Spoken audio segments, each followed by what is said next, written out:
The rain hammered against the glass walls of St. Aurora Hospital, turning Manhattan's night into a blur of silver streaks and sirens. Inside the emergency maternity wing, nurses rushed through the corridors, their sneakers squeaking across the polished floor. The air was thick with urgency, the kind that made even seasoned doctors exchange tense looks. They were preparing for a high-risk C-section, 3 premature babies fighting for every minute. Ava Reynolds lay on the gurney, her face pale, her breathing shallow. The monitors beside her screen flickered warnings she was too weak to look at. Her fingers trembled as she tried to hold on to the thin hospital blanket. She had spent months hiding, surviving, pushing her body past its limit, just to keep her unborn children safe. Now every contraction felt like it could shatter her. "Stay with us, Ava," a nurse whispered, squeezing her hand before they pushed her toward the operating room. Downstairs, the glass doors burst open with a violent crash. Declan Ward stormed in like a man possessed. His designer coat dripped rain onto the floor, his jaw clenched hard enough to crack. He slapped a handful of papers against the counter. "Where is she?" he snarled. "Ava Reynolds, my wife." The receptionist stiffened. "Sir, she's not listed as your wife." Declan slammed both palms down. "I don't care what she listed. I want access to her room now." People in the lobby stared. Security approached, trying to calm him, but Declan shoved them aside. His eyes were burning, not with concern, but with wounded pride and ugly jealousy. A man like him couldn't tolerate the idea of losing control, especially not to another man. Especially not to a richer man. Upstairs, in a private surgical briefing room, Silas Hawthorne signed a stack of emergency consent forms with a trembling hand. His Mont Blanc pen slipped once. He wiped his palm against his shirt, breath shaking. The billionaire who commanded global boardrooms couldn't steady himself long enough to read the risks written in black ink. All he could think about was Ava. How she had carried their children alone, how he'd failed to protect her from the ghosts of her past. "Is she stable?" he asked. "Barely." The doctor replied, "We need to deliver now." Silas ran a hand through his rain-damp hair. "Do whatever you need. Save her, and save the babies." As he stepped into the hallway, the elevator dinged sharply. Declan Ward stepped out. Their eyes locked, rage meeting ice. Silas moved first, blocking the corridor leading to the operating room. Declan smirked, lifting the papers he'd brought. "You think you can keep me from her? She's mine. She always will be." Silas didn't blink. "You'll never touch her again." Declan shoved past the guards, sprinting toward the double doors of the surgical wing. He grabbed the handle and froze at what he saw inside. She wasn't alone, and the sight shattered every remaining illusion he had. Long before Ava Reynolds lay on a hospital gurney fighting for her life, she had been the kind of woman people easily overlooked. Soft-spoken, steady-handed. A NICU nurse who carried tiny newborns as if they were made of glass. She was the one who stayed late when mothers cried, the one who whispered encouragement to families who had run out of hope. Her life had been small, quiet, almost invisible, but it was hers, and she took pride in it. Before Declan Ward. Back then, she couldn't imagine the kind of world he lived in. Glittering rooftop bars, custom suits, champagne towers that stretched like crystal mountains. They met at a charity gala she was working part-time, a night when she was refilling water pitchers while he floated through the room like a movie star. She spilled a glass near his table. He laughed softly instead of scolding her. He said she had kind eyes. He said she deserved better than scrubs and night shifts. He said all the things lonely women want to hear. But Ava didn't know that men like him build prisons out of compliments. Their relationship moved fast, too fast. Within months, she left the NICU for a life in his polished Tribeca penthouse. The marble floors, the floor-to-ceiling windows, the walk-in closets, everything looked beautiful, except for the feeling in her stomach that something was wrong. She tried to brush it off. She told herself she was lucky, that normal girls didn't get chosen by men like Declan Ward. But the cracks showed quickly. He told her which friends were good influences and which to block. He didn't like her working. He said his money was enough. He wanted her home, reachable, dependent. He held her waist lovingly in public, but behind closed doors, his voice hardened. If she questioned anything, he accused her of being ungrateful. When she hesitated to have a child because she wanted to settle into married life first, he mocked her dreams. And when she finally did get pregnant, he forced her into a clinic she didn't want to enter, whispering that she would ruin his future expansion plans. She never healed from that betrayal. When she finally left him, quietly, trembling, wearing the first pair of shoes she found, Declan retaliated the way powerful men often do. Not with fists, but with influence. Whispers spread, rumors about her mental health, her stability, her professionalism. She lost job offers she never got to interview for. She moved into a cramped sublet and worked whatever event shifts she could grab. She avoided cameras. She walked streets with her hood up. Every day felt like trying to outrun a shadow. But fate is strange, compassion returning in unexpected shapes. One winter night, at another corporate event she was setting up, fatigue overwhelmed her. She collapsed, and when she woke, Silas Hawthorne was sitting beside her hospital bed. Not the billionaire titan shown on magazine covers, just a man with tired eyes and a grief he didn't bother to hide. He recognized her. She had been one of the nurses who comforted his dying wife years ago. His voice shook when he thanked her. Ava didn't understand why his gratitude felt like a doorway opening. For the first time in years, someone looked at her without suspicion, without judgment, without ownership. But she didn't know then that their lives would soon twist together in ways neither of them could predict, and that the past she thought she left behind was about to return with devastating force. Manhattan can be cruel to the weak and indulgent to the powerful. Ava learned that truth the hard way. In the months after leaving Declan, the city felt like an endless maze designed to swallow people like her. Women with shaking hands, empty bank accounts, and bruises no one could see. But that same city, cold and glittering, would later become the backdrop of her rebirth. Her new life took place far from the Tribeca penthouse she once called home. She now lived in a tiny walk-up studio in Washington Heights, where the radiator hissed at night and the window overlooked a fire escape instead of a skyline. The rent wasn't cheap, but it was the only place she could afford without Declan's money, without his rules. Some nights, when the street outside was loud with car horns and barking dogs, she pressed a pillow over her ears and whispered to herself, "Freedom has noise, control has silence." It helped her remember she made the right choice. But her days were spent in a far different world, a world she never expected to step into. After collapsing at the tech conference, Silas Hawthorne insisted she join his foundation as a project coordinator. The office was a glass tower on Park Avenue, with polished marble floors and elevators that moved like silk. She felt out of place the first day, clutching her thrift store purse while employees tapped on MacBook Pros and planned charity galas with calm confidence. Yet Silas made space for her. He didn't give her pity, he gave her dignity. He introduced her to everyone as an essential addition to our mission.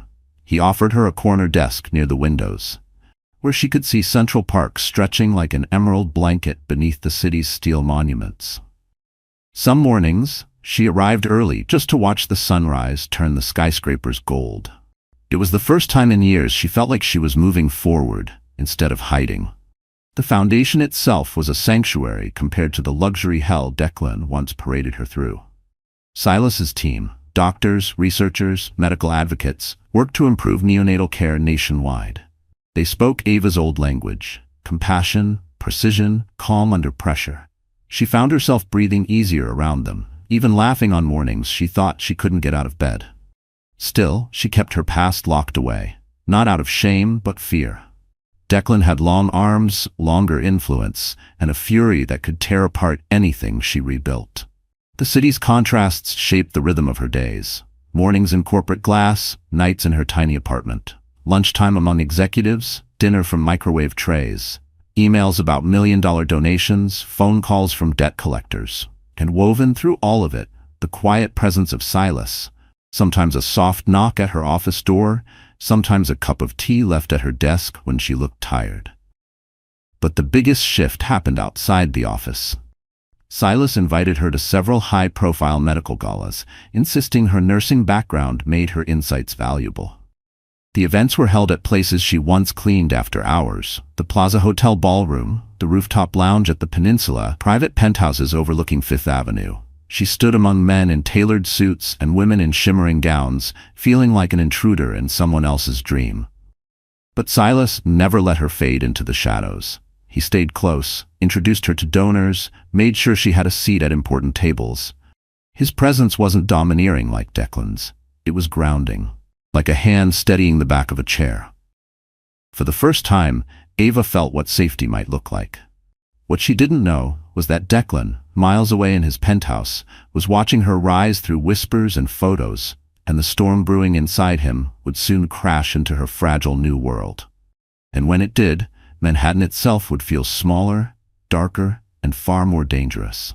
Declan Ward had always been the kind of man people whispered about, handsome in a cold, angular way, powerful in the rooms where money decided fate, and terrifyingly unpredictable when challenged. But beneath the polished exterior, there was a darker truth. Declan didn't love people.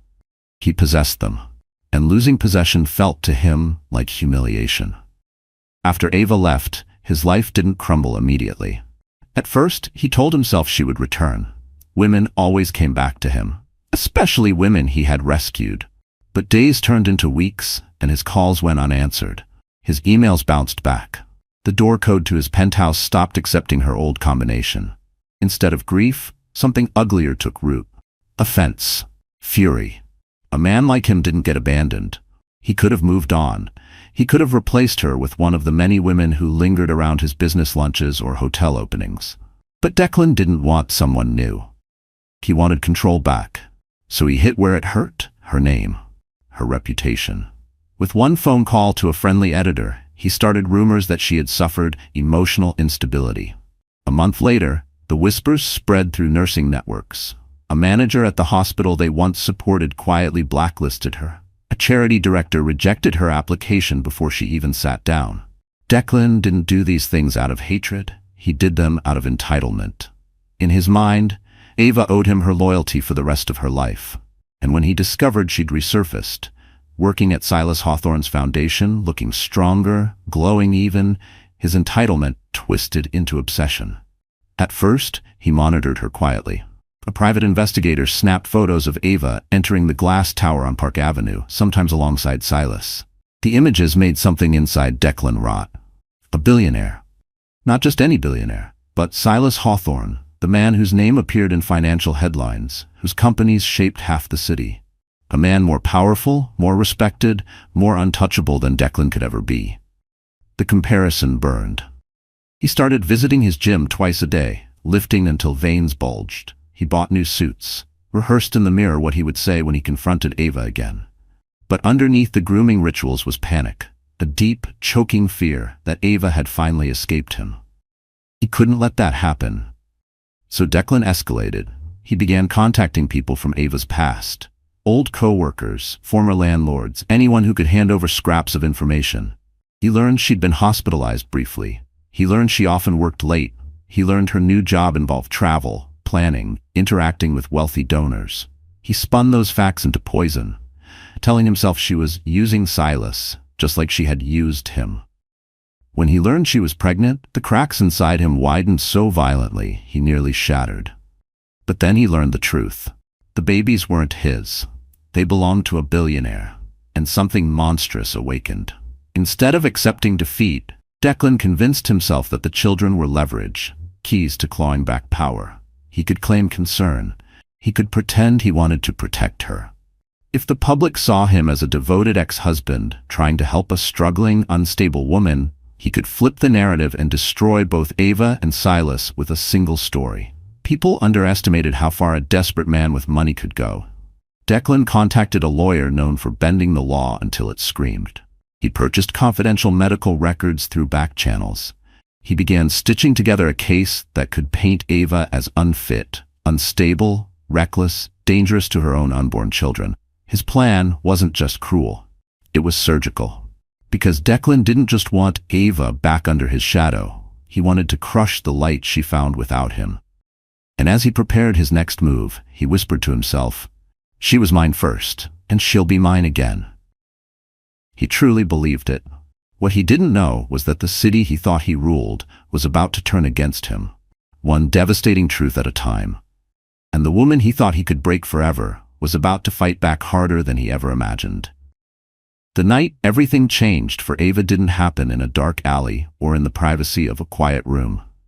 It happened under chandeliers worth more than her old annual salary, in a ballroom filled with people who could buy and sell pieces of Manhattan with a single phone call. It happened at the Hawthorne Foundation's Winter Benefit Gala, an event Ava had spent weeks coordinating. It was supposed to be her professional comeback, the night she finally felt she belonged in a world that once treated her like an outsider. But it became something else entirely. The ballroom at the Plaza Hotel shimmered with gold accents and crystal stems.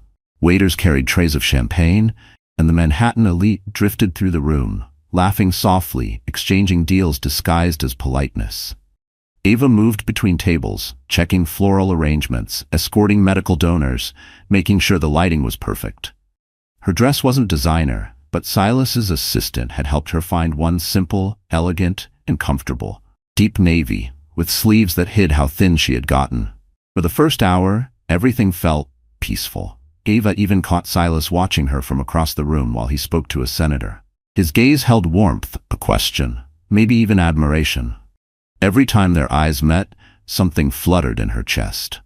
She wasn't sure she deserved the feeling, but she couldn't deny its gentle pull. Then the doors opened, and Declan Ward walked in. The air tightened, conversations thinned. Even in a tux, he looked like a storm had wrapped itself around him, shoulders rigid, jaw locked, eyes scanning the ballroom with a predator's focus. It took him 5 seconds to spot Ava, 5 seconds to crush the breath from her lungs. She froze. The tray she was carrying trembled. He smiled. That same smile he used years ago when he first reeled her in, soft on the surface, sharpened underneath. "Good evening, sweetheart," he said, loud enough for nearby guests to turn. Ava's stomach dropped. "You don't belong here, Declan. Please leave." But Declan never did leave. He did scenes. He stepped closer, invading her space in a way that made her shrink back. "Relax," he murmured. "I just came to talk. You've been ignoring me for months. I'm worried about you." People stared. Cameras clicked. Gossip bloggers smelled blood. Ava tried to move past him, but Declan grabbed her wrist, not violently, but with the confidence of a man who believed no one would dare interfere. Silas did. He crossed the room so fast, guests drew back like curtains parting on a stage. His presence alone shifted the atmosphere, calm but fierce, quiet but commanding. When he reached Ava, he positioned himself slightly in front of her, not blocking her, but shielding her. "Let go of her," Silas said. Declan let out a laugh. "You the boyfriend, or just another checkbook she's using?" A murmur rippled through the crowd. Silas didn't raise his voice. Last warning. But Declan thrived on lines, especially crossing them. He turned toward the nearest photographer and announced loudly, "I'm here because I'm worried about my wife. She's unstable. She's been lying to everyone here." People gasped. Ava's chest tightened painfully. Declan wasn't just humiliating her. He was planting a story. "She's sick," Declan continued. "She shouldn't be working. She needs help." Ava felt her entire body go cold. It was the same tactic he used before, the same weapon that ruined her career. He was doing it again, but this time in front of Manhattan's elite. Before she could react, before Silas could pull her away, Declan leaned closer and whispered, "You thought you could hide from me? You're carrying secrets, Ava. And soon, they'll be public." His eyes slid briefly to her stomach. Her heart nearly stopped. He knew. Silas saw the fear in her face, and something inside him snapped. He stepped forward, blocking Declan entirely, voice low and deadly. "Leave, now, because if you don't, the next headline won't be about Ava. It'll be about you." Declan smirked, backing away slowly. "We'll see." The damage was done. And as the whisper spread around the ballroom, Ava realized Declan hadn't just shown up to embarrass her. He had shown up to declare war. And this time, he had nothing to lose. Ava didn't remember how she made it out of the ballroom. One moment she was standing under golden chandeliers. The next she was gripping the marble countertop of a restroom, trying not to collapse. Her breath came in short, painful bursts. Her vision blurred around the edges. The noise of the gala, whispers, camera shutters, murmurs, echoed in her mind like a haunting chorus. Declan had done it again. He had found her. He had humiliated her. He had planted seeds of doubt in front of the very people who finally respected her. Her reflection in the mirror looked like a stranger. Pale face, trembling lips, eyes glossy with fear. "Not again," she whispered. "Please. Not again." Her hands shook so violently she had to steady them against the sink. A soft knock on the door broke the silence. "Ava?" Silas's voice low and controlled but heavy with concern. "Let me in." She didn't answer. She couldn't. The door opened anyway, slowly, carefully, as if he feared startling her. When he stepped inside, tuxedo jacket unbuttoned, his expression shifted from worry to heartbreak. He moved toward her but stopped a few feet away, giving her space. "Ava, breathe," he said gently. But breathing felt impossible. The room tilted, and tears finally spilled over. She pressed both hands to her face, sinking down until she sat on the cold tiled floor. Her body curled in on itself, as if trying to become small enough to disappear. Silas lowered himself to the floor too, keeping a respectful distance. "You're safe," he said softly. "He can't touch you here." She shook her head. "It doesn't matter. He finds me. Every time. He ruins everything. Silas, I can't go through this again. I can't survive another." Her voice broke, the weight of years of fear crushing her. Silas's jaw tightened, not with anger at her, but at the man who had done this to her. He had seen trauma before. He had lived through his own. But seeing Ava crumble like this ignited something fierce inside him. "Ava," he whispered, "look at me." She did, hesitantly. "You didn't do anything wrong tonight. He did. And I won't let him keep taking pieces of you." Her throat closed with emotion. She wanted to believe him. God, she wanted to. But Declan's shadow felt endless. "I'm pregnant," she finally whispered. The words slipped out, not as a confession, but as a surrender. Silas froze. For a moment he didn't breathe, didn't blink. The gala noise outside faded entirely. He stared at her as if trying to understand whether she meant what he thought she meant. You're pregnant?" His voice was quiet, shaky. Ava nodded, tears spilling faster. "Triplets." Silas's hand went to his mouth. "And you were carrying this alone?" "I didn't want to drag you into my mess," she whispered. "You have your company, your IPO, your life. You don't need." "I need you alive," he said, the words bursting out before he could contain them. His voice cracked. Just slightly. Just enough for her to hear the truth. Ava blinked, stunned. She'd never heard desperation in his voice before. Not when his company faced a crisis. Not when reporters hounded him. But now, over her, he sounded like a man terrified of losing something irreplaceable. He moved closer, slowly extending his hand. "Let me help you. Let me protect you. You don't have to hide from me." But Ava pulled back, hugging her knees to her chest. "Declan will destroy you. He'll use the babies, the rumors, the past. He'll twist everything. He always wins." Silas leaned forward, voice low and certain. "Not this time." Her tears stopped, not because she believed him, but because her body simply ran out. He finally reached for her hand. This time she didn't pull away. And for a moment on that bathroom floor, under harsh fluorescent lights, Ava allowed herself one fragile sliver of hope. She didn't know it yet, but Declan's attack had not broken her. It had awakened the fight inside her. And soon, the world would see a version of Ava Reynolds no one, not even Declan, was prepared for. The morning after the gala felt strangely quiet, as if the city was holding its breath. Ava woke in her tiny studio apartment, sunlight leaking through the blinds, her body still trembling from the night before. Her phone buzzed nonstop, missed calls, texts from coworkers, messages from journalists fishing for gossip. She didn't open any of them. She lay still, one hand over her stomach, whispering to the 3 fragile lives inside her, "Hold on. Please hold on." A sharp knock broke her thoughts. For one terrifying moment, she froze. Declan. Her heart slammed against her ribs. She shuffled backward, grabbing her phone, ready to call 911. But then she heard a voice. Deep, calm, familiar. "Ava, it's me." Silas. Relief flooded her body so fast she nearly collapsed. She unlocked the door and Silas stepped inside, carrying a paper bag from a small bakery downtown. But his face wasn't calm. He looked like a man who hadn't slept. "I came as soon as I could," he said. "We need to talk." Ava tensed. "About last night? Silas, please." "No," he cut in. "About this." He reached into his coat and pulled out a small, unopened envelope. Her name was handwritten on the front. The handwriting was delicate, slanted, unmistakable. Ava's breath caught. This is from her?" she whispered. Silas nodded, voice low. "My wife left this for you." The room spun. Years ago, when Ava worked in the NICU, she had cared for Silas's wife, Elise Hawthorne, during her final weeks. Elise had been gentle, soft-spoken, always apologizing for taking up space, even as she fought for her life. Ava had held her hand during long nights, comforting her when the pain became unbearable. She never knew Elise wrote anything for her. "Silas? Why would she leave me something?" Ava asked, voice trembling. He swallowed hard. "She only wrote 3 letters before she passed. One to me, one to her sister, and one to you." Ava stared at the envelope, afraid to touch it. "What does it say?" Silas looked at her with an expression she had never seen on him, fear mixed with hope. "I don't know. I never opened it. She sealed it and told the nurse it was for the woman with steady hands and a gentle soul. She didn't know your name, but she knew you mattered." Ava couldn't breathe. With trembling fingers, she opened the envelope. The paper inside was thin, the ink slightly faded. Her eyes scanned the first lines, and her heart cracked open. "Dear nurse, if you are reading this, I am gone. But I need you to know something. My husband deserves a chance to love again. I need him to. Please don't let him close himself off forever."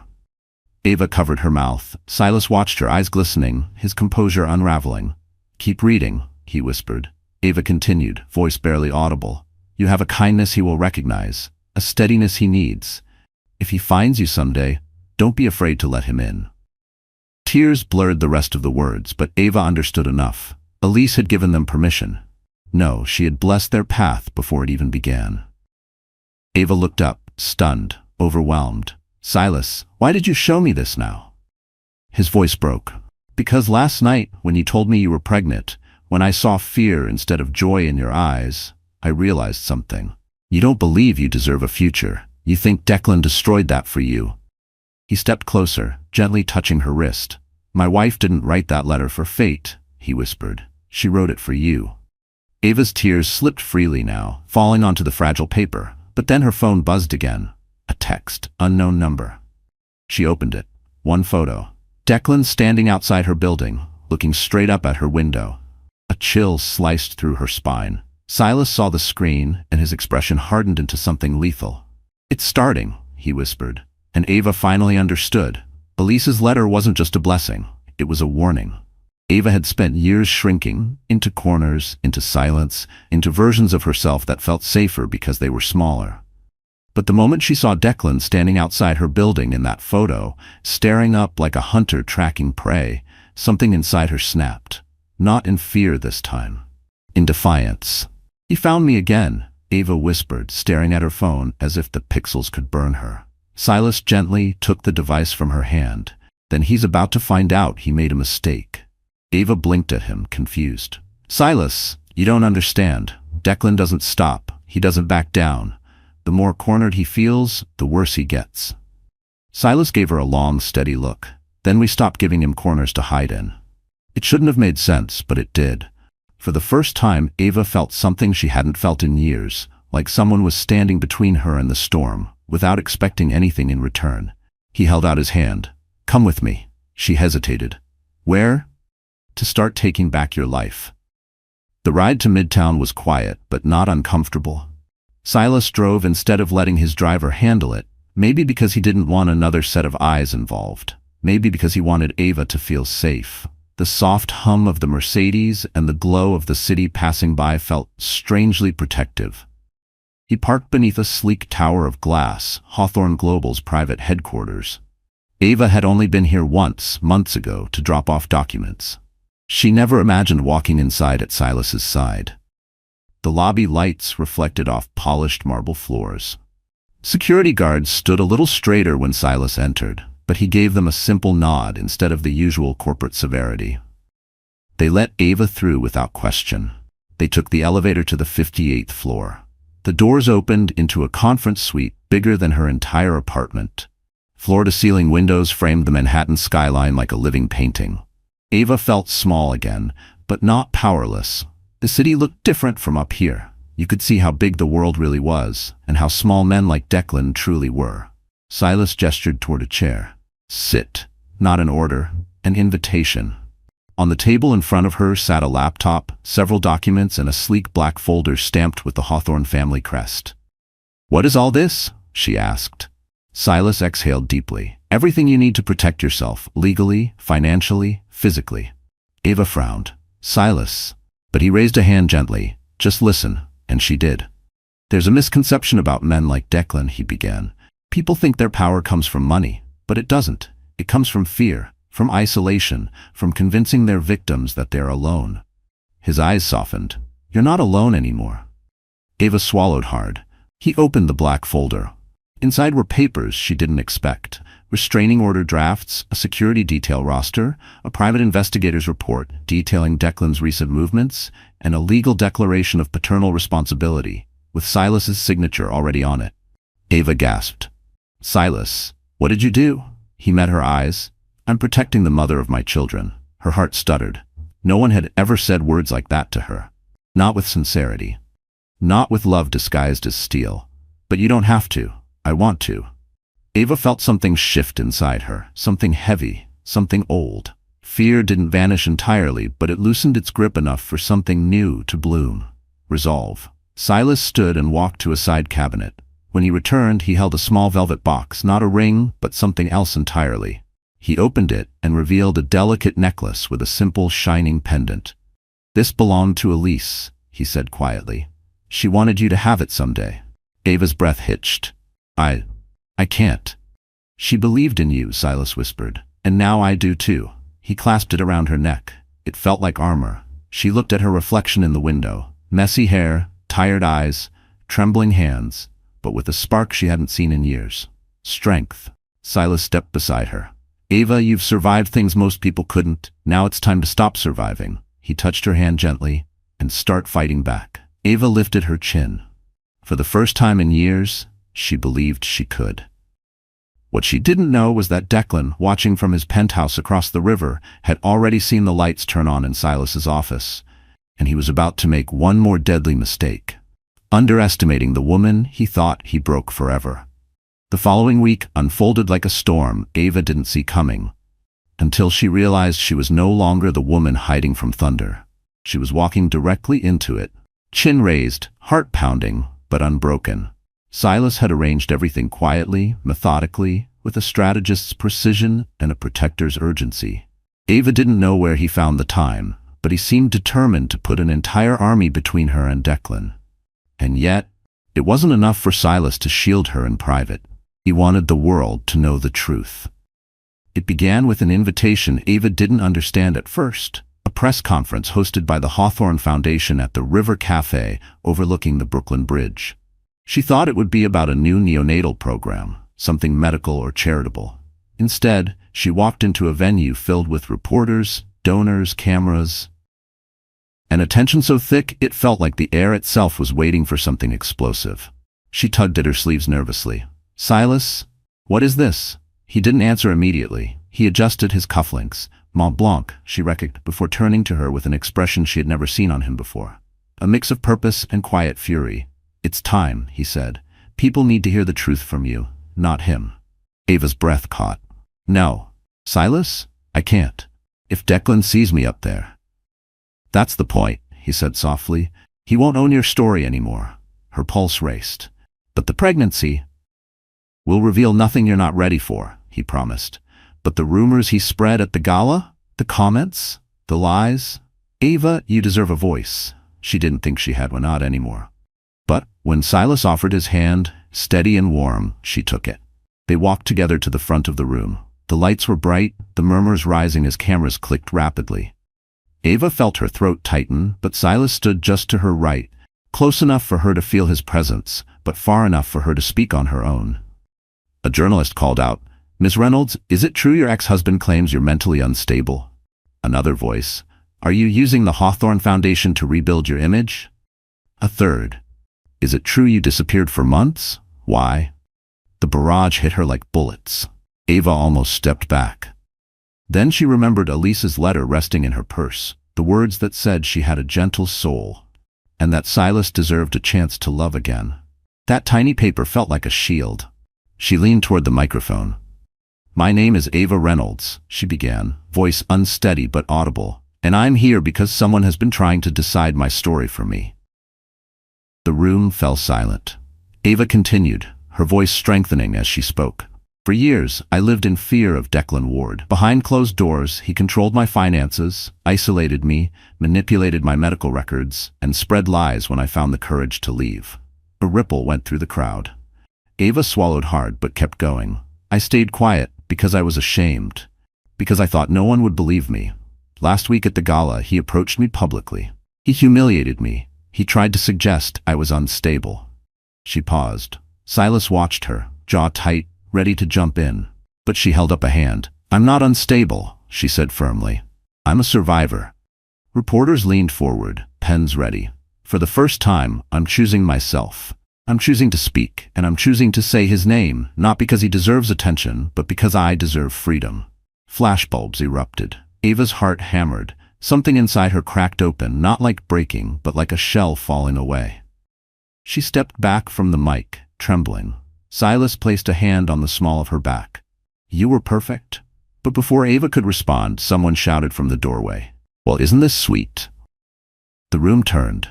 Declan Ward stood there, smirking, confident, flanked by two lawyers. Ava's blood went cold.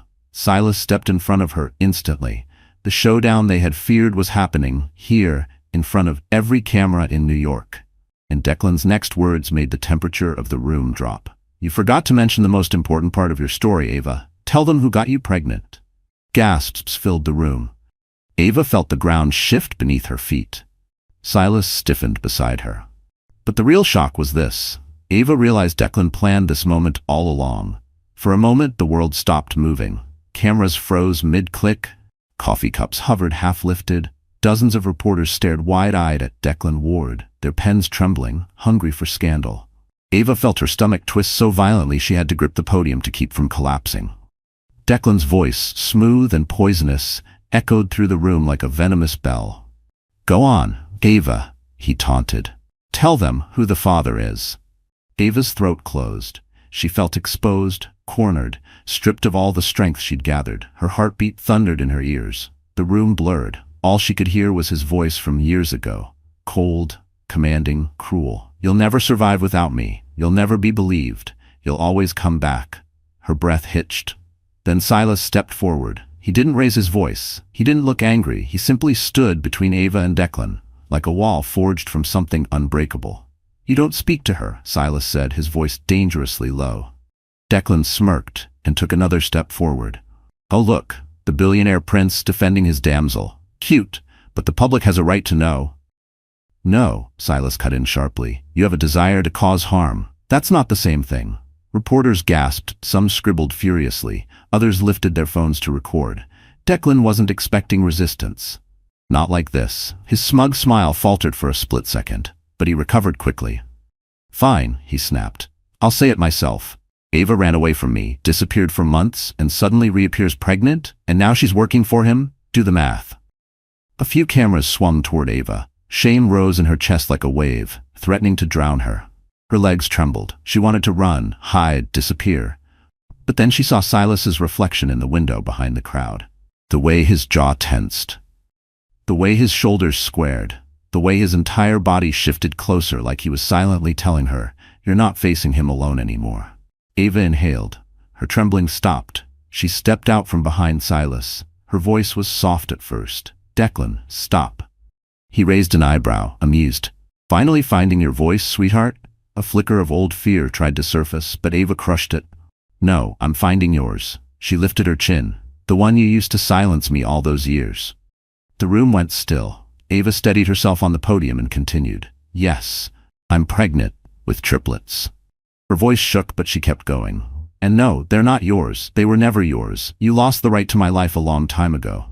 Silas swallowed hard behind her. Reporters leaned forward, breathless. Ava continued, louder now. "I didn't hide because I was ashamed. I hid because I was afraid. Afraid of you. Afraid of the man who controlled my life so tightly, I couldn't breathe." Her voice cracked. "But I'm not afraid anymore." A murmur of support rippled through the room. Declan's face darkened. "You think this changes anything?" he snapped. He held up a folder. "I have medical records, proof of instability, proof she's unfit." "Stolen records," a voice called from the back. Everyone turned. A woman in her 60s with silver hair and sharp eyes stepped forward. Deborah Collins, Silas's lead attorney, known in New York's legal world as a hurricane in heels. She held up her own folder. Those files were purchased illegally. We have documentation, timestamps, witness statements, and digital forensics tying the acquisition directly to you, Mr. Ward. Declan blinked. Deborah continued, voice like steel wrapped in velvet. Interfering with medical privacy is a felony. So is harassment. So is stalking. Cameras flashed wildly. Declan stuttered. This is ridiculous. She's lying. They're framing me. No, Ava said softly, cutting him off. You framed yourself. Silas stepped beside her, not in front, beside. Equal, solid, present. He spoke calmly, each word measured. Leave her alone, because from this moment on, every move you make, every threat, every whisper will be recorded, reported, and prosecuted. Declan stared at both of them. For the first time Ava saw something in his eyes she'd never seen before. Fear. But he masked it with a sneer. This isn't over. Silas leaned in just enough for Declan to hear. It is. And as security moved toward Declan, cameras flashing like lightning, the room erupted, because the world had just witnessed the beginning of his downfall. Declan Ward didn't disappear quietly after the press conference. Not men like him, not men whose egos crumble louder than glass on marble. The moment security escorted him out, reporters swarmed, cameras exploding like fireworks as he shoved past them, muttering curses Ava couldn't hear. But she didn't need to. She knew that look in his eyes. The look of a man who felt humiliated, cornered, and dangerously unpredictable. That night, Ava sat in Silas's car, hands trembling in her lap. The city lights streaked across the windows like gold scratches, each passing block tightening the knot in her chest. Silas kept glancing at her, worry etched in every line of his face. You don't have to talk, he said gently. Just breathe. But breathing felt like swallowing broken glass. Silas, this is going to get worse, she whispered. He didn't disagree. Instead, he reached across the console and intertwined their fingers. Whatever comes next, you're not facing it alone. She wanted to believe that. Wanted desperately to believe this wasn't one of those moments where hope slips through your fingers right when you need it most. But Ava had survived Declan before, and she knew the storm he carried inside him didn't pass. It detonated. When she finally reached her apartment, Silas didn't leave. He insisted on walking her upstairs. The hallway lights flickered as they approached her door. Ava noticed something immediately. Her welcome mat was crooked. Just slightly. But she never left it that way. Her heartbeat spiked. Silas, she whispered, stepping back. Someone's been here. He stiffened, positioning himself in front of her before gently testing the door handle. Unlocked. Ava's breath caught. Silas pushed the door open slowly. The apartment was dark, too quiet. Then, as he turned on the light, both of them froze. The place wasn't ransacked. Nothing was stolen. But every drawer was pulled open. Every cabinet door was ajar. Every photograph was turned face down. A message without words. A violation far deeper than theft. Ava's knees buckled, and Silas caught her before she hit the floor. She pressed both hands over her mouth, shaking violently. He was here, she whispered. He came here. Silas held her close, voice tight with fury. He won't ever come back. I promise. But Ava wasn't convinced.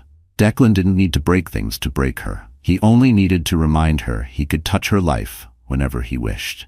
The next morning, Deborah Collins arrived with 2 private security agents.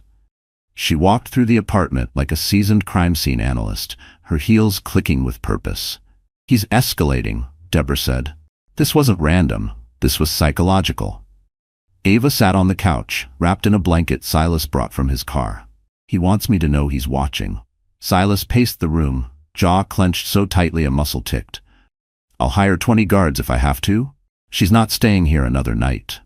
Deborah nodded. Agreed. Ava, pack whatever you need. You're moving into Silas's penthouse. Ava looked up, startled. I can't. It's too much. I don't want. This isn't about want, Deborah said softly. It's about safety. And right now, yours is compromised. Silas knelt in front of Ava, taking her hands. Ava, let me protect you. Her eyes filled with tears, not from fear this time, but from the shocking tenderness of his plea. No one had ever protected her without condition. She nodded. Silas exhaled shakily, relief flooding him. But before he could help her stand, Ava's phone buzzed. A text from an unknown number. One sentence. You shouldn't have embarrassed me. Silas read it over her shoulder, his face drained of color, replaced with a cold fury Ava had never seen on him before. Deborah grabbed the phone. He made his first mistake tonight. Now we make sure it's his last. But even as they prepared to move her out, Ava felt it deep in her bones. Declan wasn't finished. He was only beginning. And his next move would be far more dangerous than a broken boundary. Ava never imagined she would step inside Silas Hawthorne's penthouse as anything other than a visitor. But that night, she entered as someone in hiding. Someone in danger. Someone carrying 3 fragile lives and a past that refused to die quietly. The elevator opened directly into the penthouse living room, revealing a sweeping view of the Manhattan skyline. Glass walls framed the glowing city like a living, breathing painting. At another time, the sight would have taken her breath away. Tonight, she barely noticed it. Silas guided her inside with a protective hand at her back. His security staff scanned every corner, every door, every blind spot. Only once they gave the all-clear did Silas finally exhale. "It's safe?" he said softly. Ava swallowed. "For now." He hesitated before gently brushing her cheek with his thumb.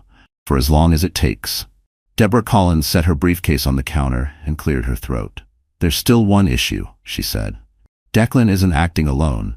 Ava stiffened. "What do you mean?" Silas turned toward Deborah, tension tightening every line of his body. "Explain." Deborah opened her briefcase and pulled out a tablet. On the screen was a list. Security breach reports, internal emails, timestamps from surveillance logs. "There's a leak," she said. "Inside your company." Silas's jaw clenched. "Impossible." "My system is." "Not hacked," Deborah interrupted. "Compromised." She tapped one file. A name appeared. Noah Ellis, Silas's personal aide, the one who scheduled his meetings, coordinated his travel, and frequently interacted with Ava during her shifts at the foundation. He was soft-spoken, polite, and unfailingly efficient, the kind of person you never notice, because everything he touches works seamlessly. Ava's stomach twisted. "Noah? Why would he?" "Money," Deborah said. "Declan paid him, handsomely." Silas looked genuinely stunned. "Noah has been with me for 8 years, which is exactly why Declan targeted him," Deborah replied. "Declan doesn't strike at your strengths, Silas. He strikes at your blind spots." Ava felt a cold shiver crawl up her spine. Declan wasn't just following her. He was watching her through someone she trusted. Silas rubbed a hand over his face, processing the betrayal. "What did Noah give him?" Deborah hesitated. "Your schedule, Ava's medical appointments, and the building access logs." Ava's breath hitched. "He knew when I'd be alone." Deborah nodded grimly. "This is how he knew when to break into your apartment, when to avoid the neighbors, when you'd return from the gala." Ava felt nausea grip her. Every moment of safety she thought she had suddenly felt like a trap.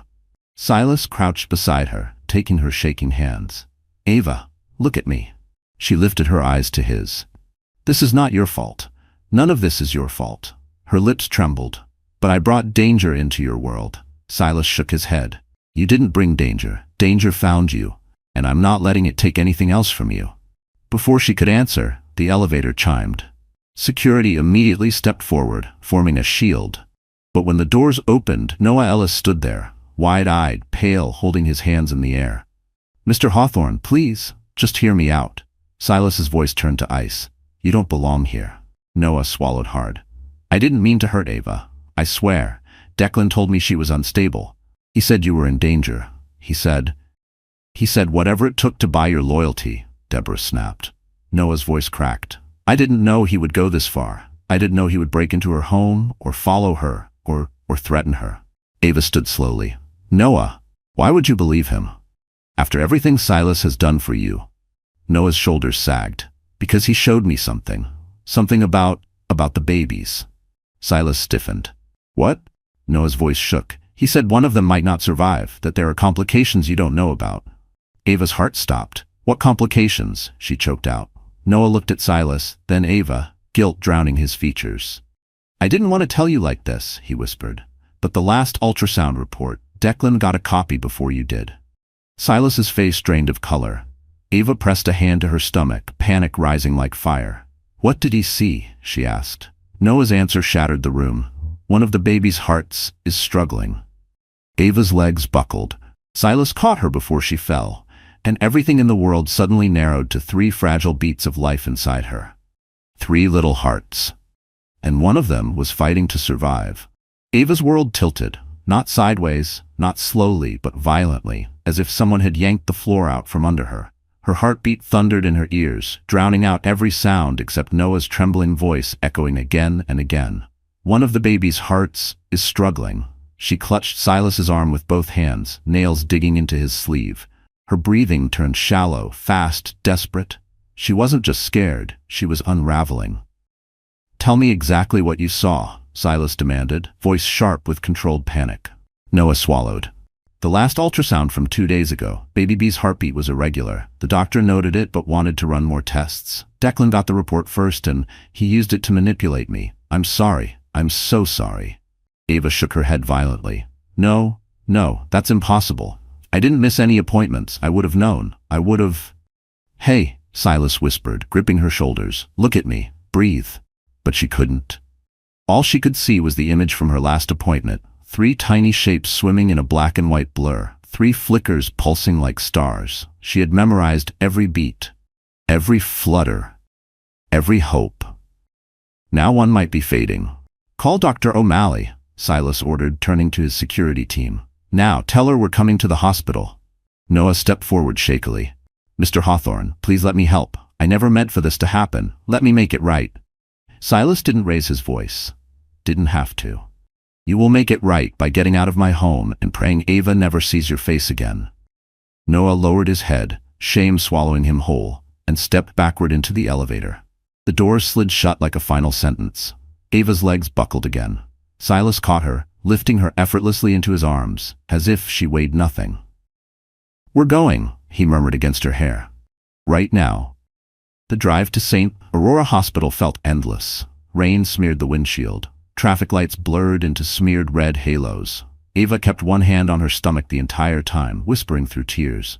"Hang on, baby, please."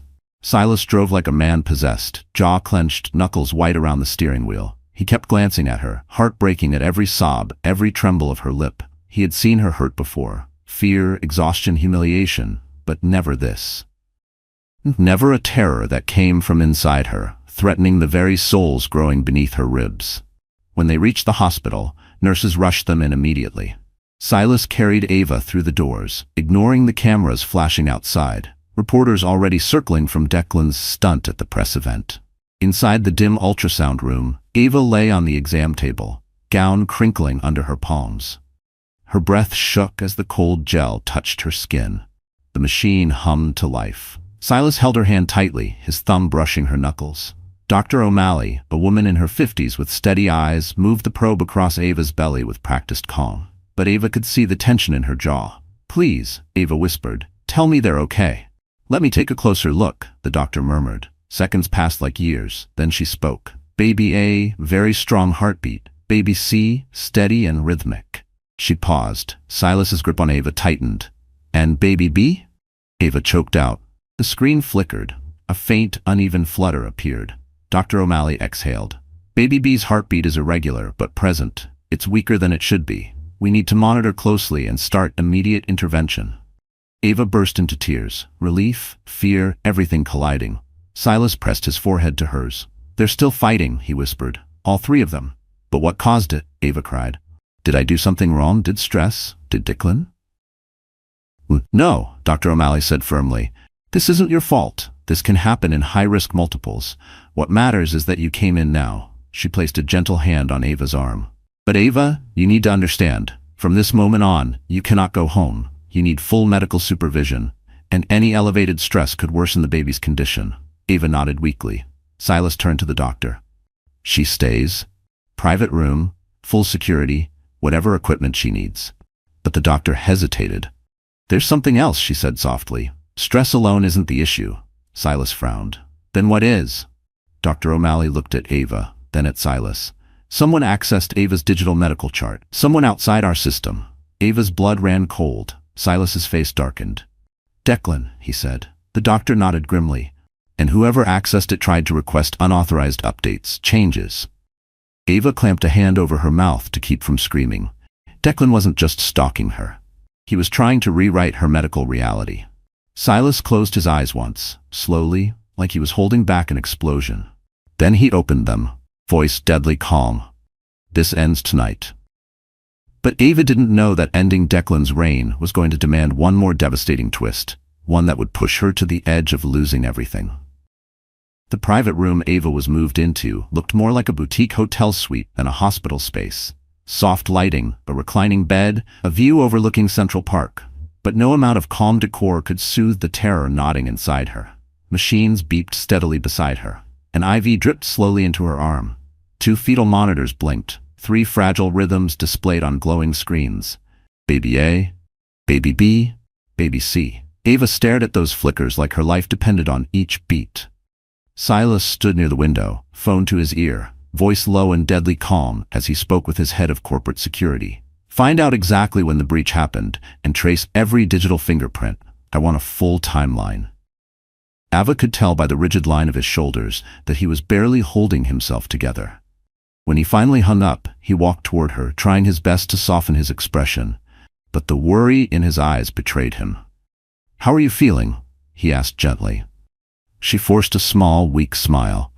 Like I'm lying inside a glass box waiting to crack. Silas sat on the edge of her bed, brushing stray strands of hair from her forehead. You're not going to crack. Not while I'm here. A knock sounded at the door. Deborah Collins entered, her presence a mixture of authority and compassion. She closed the door behind her, set her briefcase on the table, and took a seat. We have a problem, she said immediately. Ava braced herself. Another breach? Worse, Deborah replied. Declan filed an emergency court petition tonight. He's claiming you're psychologically unfit to carry the pregnancy safely. Ava's mouth fell open. What? How could he? He forged medical documents, Deborah said calmly. Ones Noah must have helped provide. Silas cursed under his breath. Deborah continued. He's using the stress episode at the gala, plus the recent medical complications, to argue that the babies are at risk under your care. He's requesting temporary medical conservatorship. Ava felt the room spin. Conservatorship? That's insane. He wants legal control over my pregnancy? Deborah nodded gravely, which would give him access to every medical decision and the right to override yours. Ava clutched her stomach instinctively, protective panic rising like fire. He can't take my babies. He can't control me again. Silas stood abruptly, voice steel. He won't. Not ever again. Deborah held up a hand. We can fight it, but that's not the worst part. She slid a document across the table. Declan has convinced the court to send a wellness evaluator here. Tonight. Ava's blood ran cold.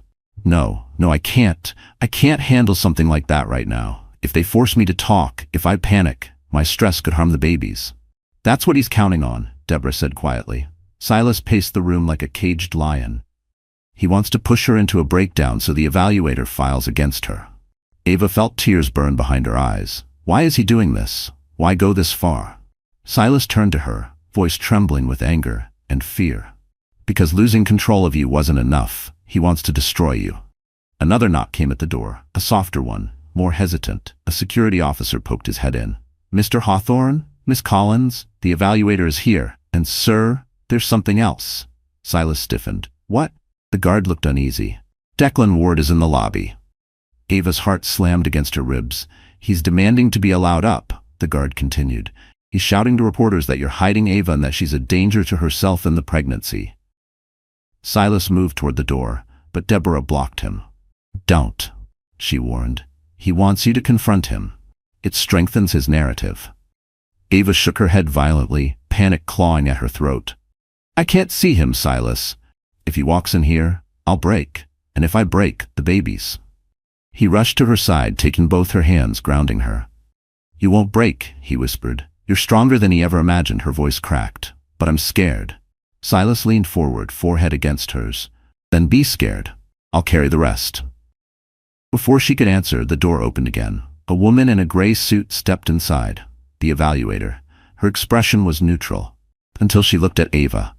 Then her eyes softened. Ava Reynolds, she said gently. I'm here to help. Ava blinked. The woman lowered her voice. My sister was one of your NICU patients once. You saved her baby. Ava gasped. Silas looked stunned. Deborah whispered, this changes everything. But outside the room, Declan was shouting louder, angrier, desperate. And the evaluator's next words hinted at a truth that could shake everything. I know what men like Declan Ward are capable of. Ava's pulse stumbled. For the first time that night, the fear inside her shifted. Not into despair, but into a flicker of hope. For the first time since the nightmare began, Ava felt the air inside her chest shift, just slightly, just enough for a fragile breath. The evaluator, a woman with calm eyes and steady posture, stepped closer and gently closed the door behind her, sealing out the echoes of Declan's rage in the hallway. "My name is Mia Hargrove," she said softly. "I specialize in high-risk maternal wellness evaluations, but I'm not here because of Declan. I'm here because the court appointed me independently. He doesn't control me." Ava swallowed hard. "But he said he filed a petition. I thought—" "He filed it," Mia confirmed, "and I read it on my way here. It was alarming. Not because of you, Ava." Her eyes darkened. "Because of him." Silas stood beside the bed, arms crossed tightly, every muscle coiled with suspicion. "What exactly did he tell the court?"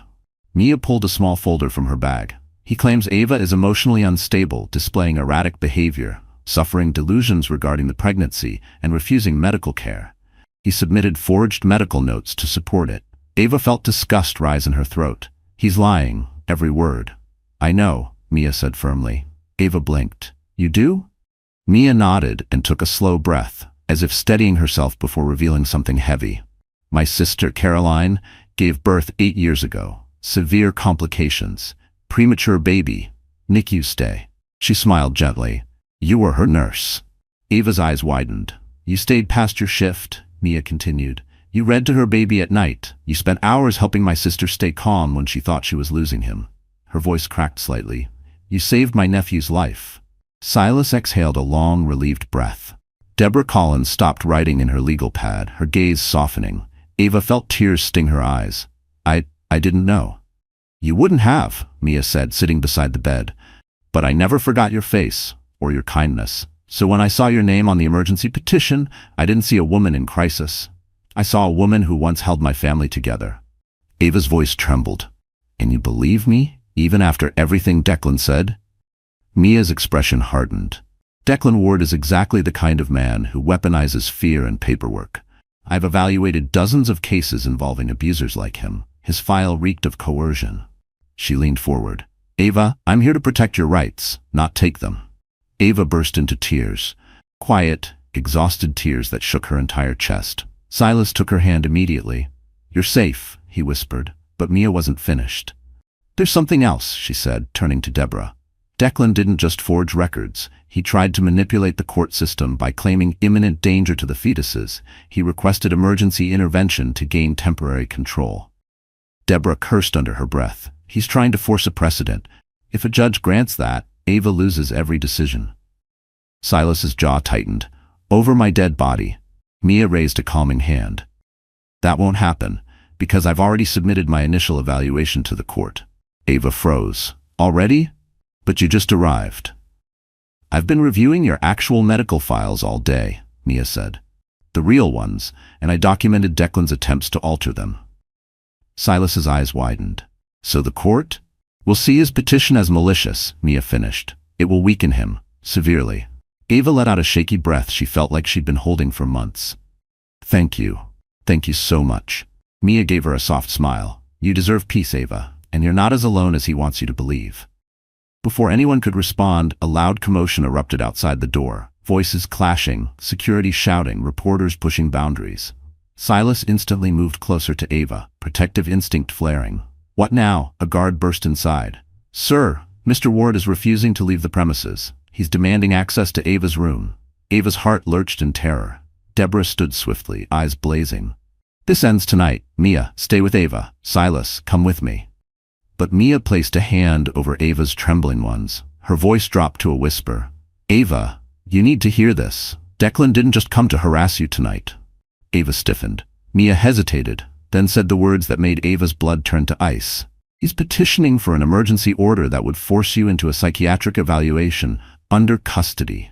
Ava gasped, clutching her stomach. Silas froze mid-step. "He wants to institutionalize you," Mia whispered. "Immediately." Ava's pulse exploded into panic. Fear, sharp, suffocating primal, flooded her entire being, but Mia tightened her grip. "Listen to me," she said urgently. "He plans to break you." Then she leaned closer. but he has no idea how close he is to destroying himself. Ava felt as if the temperature in the room dropped 10 degrees. Institutionalized. The word echoed in her head like a scream trapped underwater. Declan wasn't just trying to control her, he was trying to erase her, strip her agency, steal her babies, break her so completely she could never rise again. Silas stopped halfway to the door. His face changed, no longer just worried or angry. Something colder, sharper, far more dangerous settled behind his eyes. "No one," he said quietly, "will ever put Ava in a psychiatric facility. Not while I'm alive." Mia squeezed Ava's hand, grounding her. "Listen to me," she said softly. "Declan is desperate. Men like him escalate right before they fall apart, and that's exactly what's happening." Ava tried to steady her breathing, but her chest was tight, every inhale painful. "I feel like he's everywhere, like he knows every move we make." Silas turned toward her. "Not anymore." He glanced at the guard. "Bring Security Chief Danvers and call Detective Ruiz. Tell her the situation has escalated." Deborah crossed her arms, eyes blazing. "We have enough on him already, but I want airtight charges. If he's trying to force psychiatric custody, that means he forged signatures or bribed someone." Mia nodded. "And falsifying mental health claims for personal gain is a felony. He thinks he's untouchable. He's not." Outside, Declan continued shouting, demanding, threatening, slipping into that venomous charisma he used on judges and investors. Ava heard his voice echo in the hall. "She's unstable. She needs intervention. I'm trying to save her." A nurse walked by and flinched. Ava pressed her hands to her stomach, whispering to her babies, "I'm here. I'm fighting for you. Just hold on." Then, something unexpected happened. Security Chief Danvers entered the room with a grim expression. He nodded respectfully at Ava, before turning to Silas. "We found something," Danvers said quietly, "in Mr. Ward's possession." Silas stiffened. "What is it?" Danvers held up a plastic evidence pouch. Inside it was a USB drive. Ava felt her heart stutter. "What's on it?" she asked. The chief hesitated. "Encrypted medical files. Not just yours. Dr. O'Malley's login was used. There are attempts to alter fetal reports." Ava's breath hitched. "He tried to change my baby's medical records again?" The chief nodded. "Worse, he tried to create a false report suggesting you refused treatment that endangered baby B." Ava covered her mouth, her entire body shaking. Silas swore under his breath, a sound Ava had never heard from him before. Deborah stepped forward. "This is grounds for immediate restraining orders, criminal charges, attempted interference with medical care, fraud." But the chief wasn't done. "And there's something else," he added. "A recorded phone call between Mr. Ward and Noah Ellis. Mr. Matt Ward threatened Noah's family." Ava gasped. Silas's eyes narrowed. "Play it." The chief connected his phone and audio filled the room. Declan's voice, slick with malice. "You do exactly what I say or your sister loses her job. You hear me? I'll bury her. And that nurse, that pathetic ex-wife, I'll make sure no one believes a word she says. I'll have her declared unfit before the week is over." Ava's tears slipped silently down her cheeks. Deborah's face darkened. "He extorted Noah. That gives us more leverage than I ever hoped for." But Mia leaned forward, voice icy calm. "And that's not all. Someone leaked Declan's petition to the court ethics board. They are reviewing him for malicious filing." Ava blinked through tears. "Someone leaked it? Go." Mia gave a small, secretive smile. "Let's just say you're not the only one he underestimated. Some of his own contacts are turning on him." Silas exhaled a controlled, dangerous sound. "He's unraveling." Danvers nodded. "And his presence downstairs is making it worse. Reporters are documenting everything." Mia squeezed Ava's hand again. "This is the moment men like Declan slip, and they slip big." But before anyone could respond, a nurse rushed in, face pale. "Mr. Hawthorne," she whispered urgently, "you need to see this." Silas tensed. "What's wrong?" She pointed to the monitor displaying Ava's fetal heartbeats. Baby B's line flickered, erratic, weak, failing. Ava's world narrowed to a pinpoint. "No," she whispered, gripping the bed rails. "No, please." Silas moved instantly to her side, calling for the doctor, for help, for anything. As alarms began to sound, and Ava realized with horrifying clarity, Declan wasn't just trying to break her mind, he was pushing her body to its limit. And now one of her babies was paying the price. The alarm was shrill, high, piercing, relentless. It sliced through the hospital room like a blade. Ava's breath hitched as the fetal monitor for baby B pulsed red, its once steady flicker now dipping sharply, irregular, like a flame struggling against the wind. "Silas," she whispered, voice cracking in terror. "The heartbeat, it's dropping." Silas was already at her side, his hands shaking as he pressed the call button for emergency assistance. "Doctor, we need help in here. Now." His voice boomed with a mixture of fear and authority that carried down the hallway. 2 nurses rushed in. "Ava, try to stay calm," one urged gently, adjusting the sensors on her stomach. "Let's reposition you. Sometimes that helps." They shifted her to her left side, then her right. The monitor stuttered but didn't stabilize. Ava felt cold sweat beneath her hairline. Her heart thudded painfully. Please don't let anything happen to them." Silas bent over her, brushing tears from her cheeks with trembling fingers. "Ava, listen to me. You're not alone. They're going to take care of you. I'm right here." Dr. O'Malley entered then, calm but clearly alarmed, her quick strides filling the room with urgency. "Talk to me," she said as she reached the monitor. "How long has the deceleration been happening?" 30 seconds, a nurse replied. The doctor frowned. "We need to act now. Ava, your stress levels are spiking. Your blood pressure is elevated. Baby B is responding to that stress." Ava felt a sob claw its way up her throat. "I can't control it. I'm trying so hard." Silas cupped her face, his voice taut. "Look at me. Ava, look at me." Her eyes met his, blue and desperate, steady despite his own fear. "Breathe with me," he whispered. "In and out. You can do this." She followed his rhythm, her breath shaky but slowing. But then, the monitor dipped again, harder, longer. Dr. O'Malley made a split-second decision. Prep for corticosteroids and get neonatal staff on standby. If this continues, we may need to do an emergency C-section. Ava's world froze. "Not yet. Not now. Please, they're too early," she cried. "We're not rushing," the doctor assured her. "But we need to be ready." Silas tightened his grip on her hand. "Ava, I know you're scared, but I swear to you, I won't let anything happen without fighting with everything I have." A nurse adjusted the monitor again.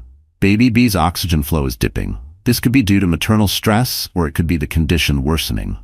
A soft knock came at the door. "Mia, I heard the alarms," she said quietly. "Do you need me to leave?" Ava shook her head violently. "Stay, please." Mia approached, her face etched with concern. "Ava, listen to me." She lowered her voice. "This is not your fault. Do you hear me? Not now, not ever." But Ava's mind spiraled. Declan's voice rang in her skull. "Unfit, unstable, dangerous." She pressed both hands to her face. "He's doing this. He's killing them. He's killing my baby." Silas's expression changed, like a breaking point inside him snapped cleanly. "No," he said sharply. "Declan didn't cause this. He caused the stress. But the medical condition? That's nature. And you fought it every day. You kept them alive." Ava shook her head weakly. "But I'm not strong enough. I don't think I am." Silas leaned closer, forehead touching hers. "You are the strongest person I've ever known. You survived what no one else could. These babies, they know your strength. They've held on this long because of you." Her breathing slowed, just enough for Baby B's monitor to flicker upward. Not stable, but not fading. The room exhaled collectively. Dr. O'Malley adjusted her glasses, relief softening her posture. "Good, that's good. But Ava, you need rest, total rest, and calm. Anything that stabilizes your emotional state helps the babies." Ava nodded shakily, but the moment felt fragile, like glass twisting under pressure. Silas kissed her forehead softly. "I'm not leaving your side, not for a second."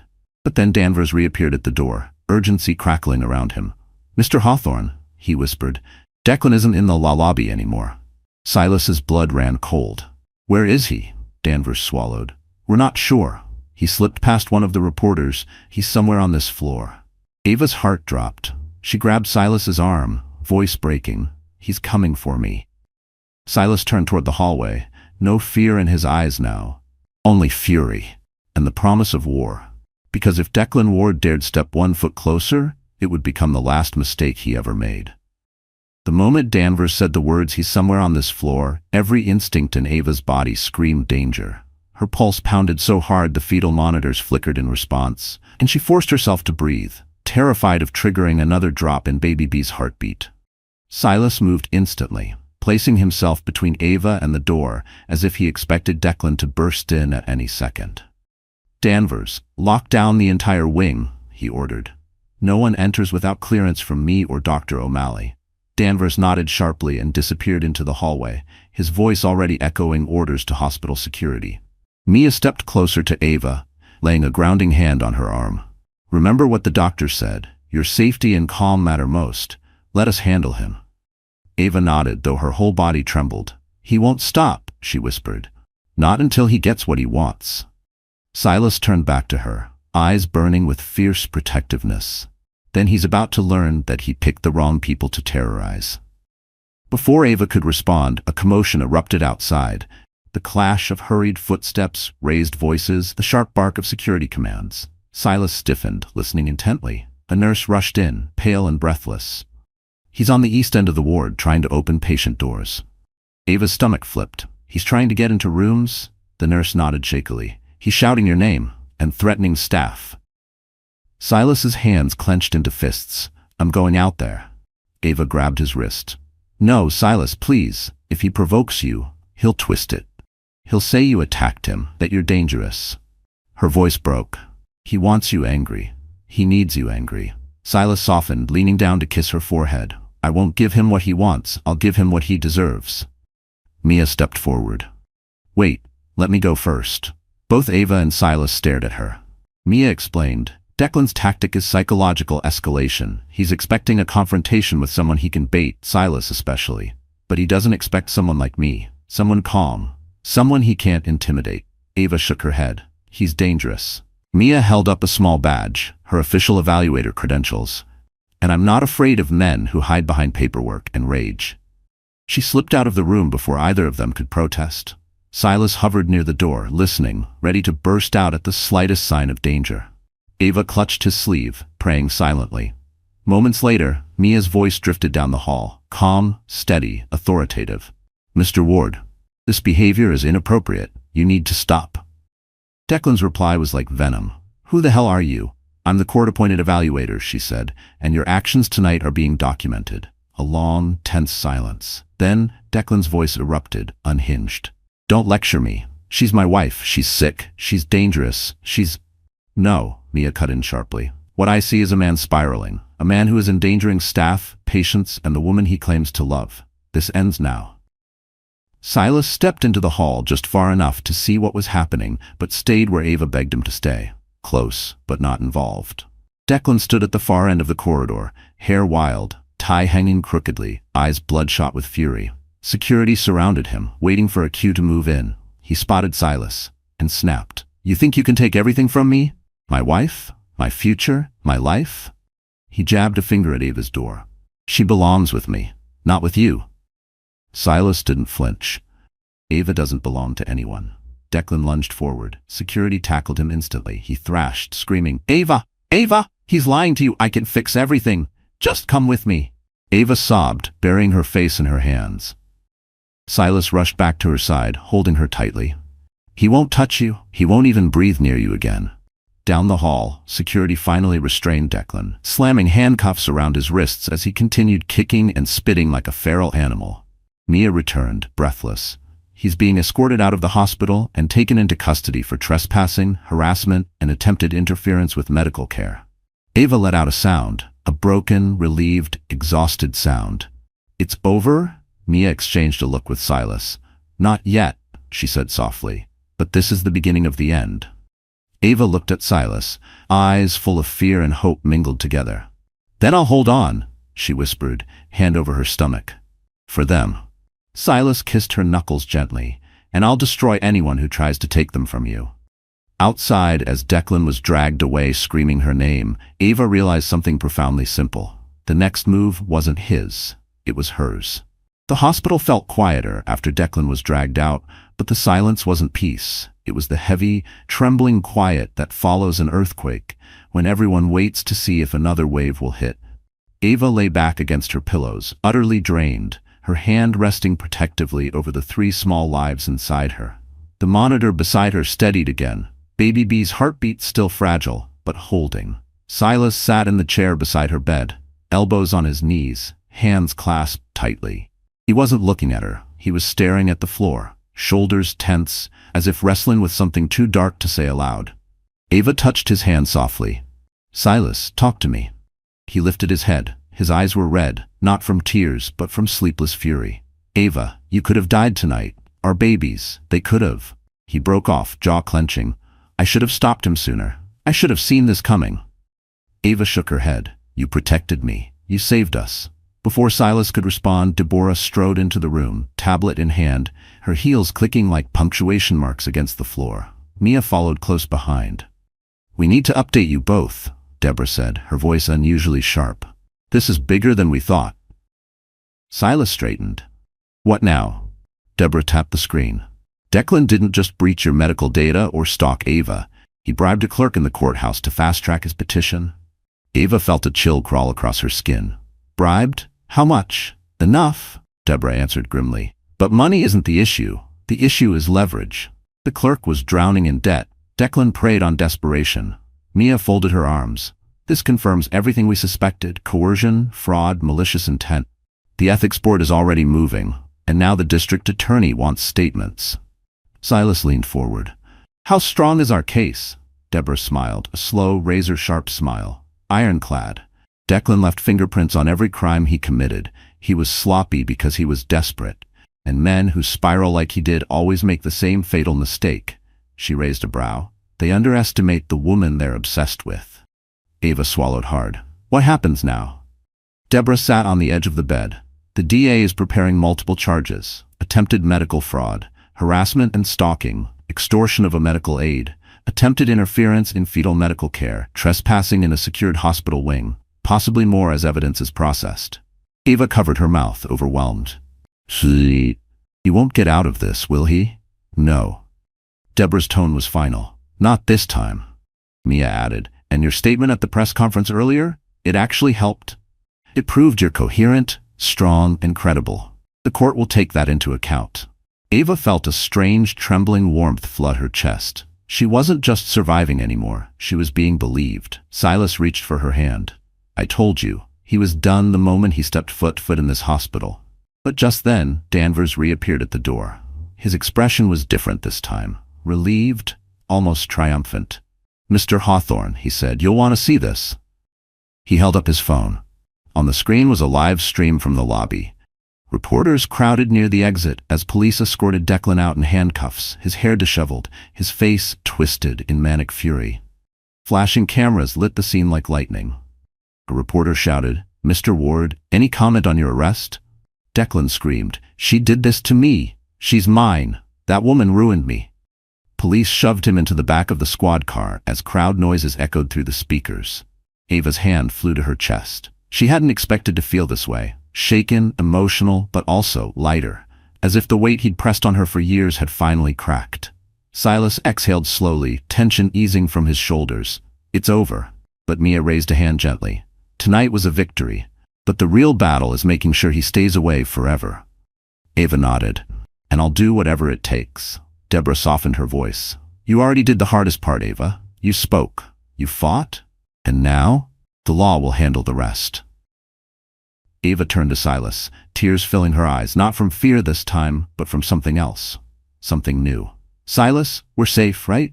He took her face in his hands, pressed his forehead to hers, and whispered, as long as I breathe, you and our children will always be safe. For the first time in years, Ava believed it. Declan was falling, and she was finally rising. The next 72 hours inside St. Aurora Hospital felt like an eternity, wrapped inside a heartbeat. Declan's arrest created a protective shield around Ava's world. No more shouting in hallways, no more threats, no more shadows waiting outside her door. But even with him gone, her nerves remained frayed, stretched thin from months of terror and the fragile life fluttering inside her. Baby B's heartbeat continued to waver, better than before, but still delicate. Nurses checked on her every hour. Dr. O'Malley adjusted her medication, ordered new scans, and spent long stretches sitting by Ava's side, explaining every chart with patience. Through it all, Silas never left. He slept in the reclining chair beside her bed, sometimes with his head resting by her hip, sometimes with his hand wrapped around hers, as if afraid she'd disappear. When she woke shaking from a nightmare, he was there. When she cried silently into her pillow, he was there. When the babies kicked, he grinned like a man witnessing a miracle.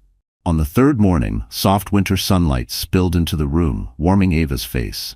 She blinked awake to find Silas studying her, his elbows on the mattress, his expression soft and aching. "Morning," he whispered. Her throat tightened. "You should rest. You haven't slept more than an hour." "I rest when you rest," he murmured. She reached up and brushed her fingers along his jaw, a simple gesture that carried 1,000 unspoken words. He leaned into her touch. A gentle knock interrupted them. Deborah entered with a small smile, followed by Mia. "We have news," Deborah said. Ava braced herself. "Good or bad?" "Good," Mia answered. "Declan's petition has been thrown out. Permanently, and the judge issued a protective order so strict he won't even be allowed within 5 city blocks of this hospital or any future residents." Ava let out a trembling exhale. "Thank God," Deborah added. "The DA is moving forward with charges. With the evidence we have, he won't see the outside of a courtroom for a long time." Silas's hand tightened around Ava's. "It's over. Really over." Ava closed her eyes as silent tears spilled down her cheeks. Tears not of fear this time, but release, relief, healing. Mia sat beside her. "Ava, I want you to hear something important. You're safe, you're strong, and you're not alone anymore." Ava nodded, her whole body trembling. "Thank you, all of you." When they left, the room settled into a quiet warmth. Ava turned toward Silas, wiping tears from her cheeks. "Silas, everything that happened, it feels too big, too much, and I don't know what comes next." Silas shifted closer, brushing a strand of hair from her forehead. "I do."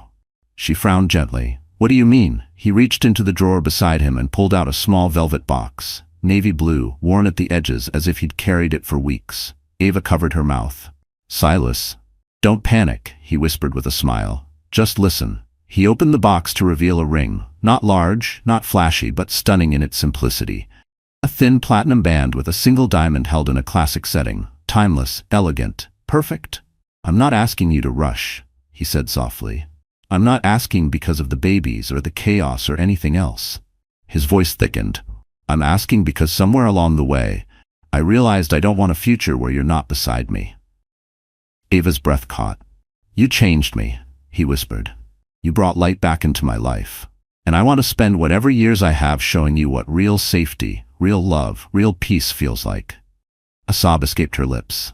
Silas took her hand, his thumb trembling over her knuckles. "Ava Reynolds, will you marry me?" Ava looked into his eyes, steady, loyal, full of a love she once believed she'd never deserve. She nodded, tears streaming. "Yes, yes, Silas, I will." He kissed her, gentle, careful, full of promise. The monitors hummed softly beside them, 3 heartbeats flickering on the screen like tiny stars. And for the first time in her life, Ava felt not fear, but a future, a real one. And as Silas held her close, Ava realized this was her true victory, not revenge, not survival, but finally having a home where love, not fear, lived. So, our story finally comes to an end. And if you're still here with me right now, my friend, it means something in this journey touched your heart in a way only real life can. Maybe it reminded you of your own pain, your own battles, or the moments you thought you wouldn't survive. But you did, and you're still standing. Ava's story teaches us something powerful. Healing doesn't happen in a straight line. And sometimes the people who hurt us the most are the ones who taught us how strong we truly are. Like Marcus Aurelius once wrote, "The obstacle is the way." The very thing meant to break you can become the thing that raises you. You deserve safety, you deserve peace. You deserve a life built on love, not fear. And if today's story stirred something inside you, if it made you feel seen, understood, or just a little less alone, then don't keep it to yourself. Hit the like button so this message reaches someone who needs it. Share this video with a friend who might be healing too. And subscribe, because I promise you, more stories, more strength, and more hope are coming. Thank you for being here. You are not alone.